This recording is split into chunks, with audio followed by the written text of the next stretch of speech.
Within a few days, the situation in financial markets has changed dramatically. Investors are adjusting their expectations, and the reason for that are two US banks which have experienced a bank run. I'm going to discuss that now with Felix Brill, the Chief Investment Officer of VP Bank. Felix, a mere 15 years after the financial crisis, would you have thought that deposits by tech firms and startups would be guaranteed as a whole? I mean, no, not really. We have seen what happened after the weekend. We've seen banks coming again under pressure, not only in the US, but also in Europe. We've seen US regional banks, the stock prices plummeting by 60–70%. So this clearly shows what could have happened if this guarantee had not been issued. So I think that's also one of the very important lessons learned from the financial crisis. You want to make sure that something like that is not happening all over again, for instance, by adding new regulation. However, if it happens, you want to make sure that it is contained, and we've seen that over the weekend.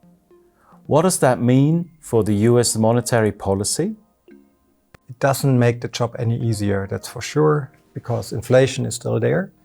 It hasn't disappeared into thin air. Core inflation is running at 5.4%. It's way too high. So the Fed has to make sure that inflation is being addressed.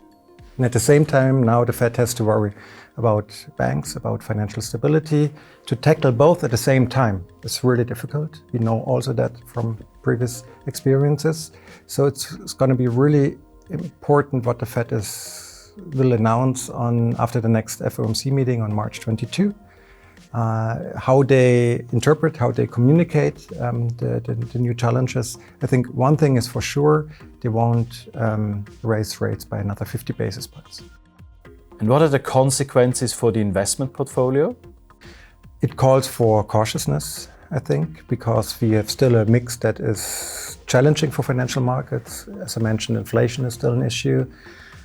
We have to face a recession, even more so after the recent troubles. And these troubles add to uncertainty because now we have to worry about the banks, right? About financial stability.